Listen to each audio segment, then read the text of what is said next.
People say some houses are just old. Others say some houses are alive. This story comes from a small town in Ontario, Canada, and it was shared by a man who swore he would never step foot in that place again. He didn't believe in ghosts. Not until the house started answering him. In 2016, Daniel was a night security guard. His job was simple: watch over abandoned properties scheduled for renovation. Most nights were quiet, cold, boring, until he was assigned to House 417. The house had been empty for over 10 years. No electricity, no heating, no residents. Just a large 2-story structure sitting at the edge of town, surrounded by dead trees and silence. On his first night, Daniel noticed something strange. The front door was unlocked. That wasn't possible. He had locked it himself before his shift ended the day before. He assumed someone had broken in. Teenagers, maybe. He went inside. The air was heavy, not dusty, stale, like it hadn't moved in years. His flashlight beam swept across peeling wallpaper and broken furniture left behind as if someone had left in a hurry. Then he heard it, a footstep. Upstairs, Daniel froze. "Hello," he called out, no answer. He radioed his supervisor. Static, nothing but static. Taking a deep breath, he climbed the stairs. Each step creaked loudly, but the footsteps above him were slow, deliberate. When he reached the second floor, the hallway was empty.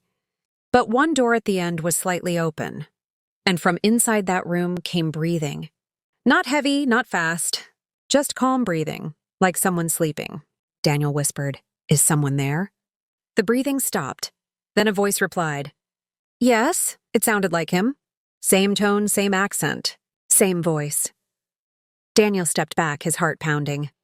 "That's not funny," he said. From inside the room, the voice answered again. "I know." The door slowly closed on its own. Daniel ran. He didn't finish his shift that night. And the next day, his supervisor told him the house had no history of squatters. But something else came up. Every guard assigned to that property had quit within a week. One guard claimed the house whispered his name. Another said it mimicked his wife's voice. One man refused to explain. He just shook uncontrollably. Daniel should have walked away. But he needed the money. So 3 nights later, he went back. This time, the house was locked. Relieved, Daniel stayed outside, sitting in his car. At 2:17 a.m., his radio turned on by itself. A soft voice came through. "Daniel, you forgot to come inside." The radio shut off. The house lights turned on. Every single window glowed. That was impossible. There was no power. Then his phone rang. The caller ID showed his own number. He didn't answer. The phone rang again. And again. Then a message appeared on his screen. "I'm upstairs." Daniel drove away and never returned. 2 weeks later, the renovation company entered the house. They found something in the upstairs bedroom. A chair, a flashlight, and a security badge, Daniel's badge. But Daniel was alive. At home, watching TV.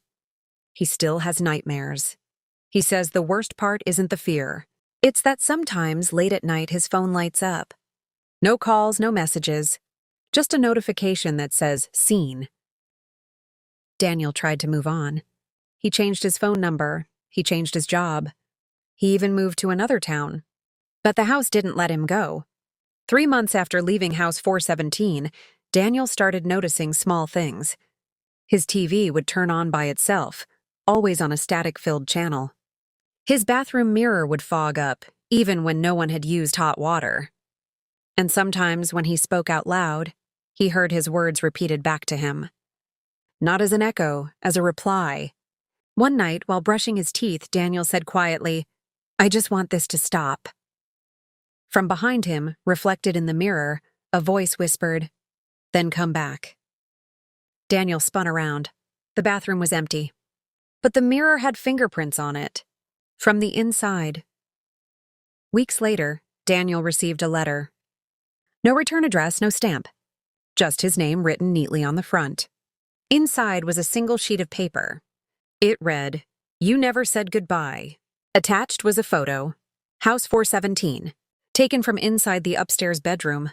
The angle was wrong, too close. As if whoever took the picture was standing exactly where Daniel had stood that first night. Looking out, Against every instinct, Daniel contacted his former supervisor. The man went silent when Daniel mentioned the house. Then he said something that made Daniel's blood run cold. "That house was demolished last week." Daniel laughed nervously. "That's not possible." "It is," the supervisor replied. "There was nothing inside, no furniture, no personal items, nothing." Daniel whispered, "What about my badge?" A pause. "We never found it." That night, Daniel dreamed of the house, but it wasn't abandoned anymore. It was clean, warm, alive, lights glowing softly. And upstairs, someone was waiting. Someone wearing his face. Daniel woke up to knocking. 3 slow knocks on his bedroom door. He lived alone. The knocking continued. "Daniel," a voice said gently. "Open the door." It was his voice again. His phone buzzed. A message from an unknown number. "I'm home." The knocking stopped. Silence. Daniel never opened the door. He stayed awake until sunrise. Months passed. The messages stopped. The dreams faded. Daniel thought it was finally over. Until one evening, while scrolling through the news, he froze. A headline caught his eye. "Unexplained electrical activity reported at demolition site." The article said neighbors had reported lights turning on at night. Voices heard from beneath the ground. Security cameras glitching, showing a man standing alone, staring directly at the lens.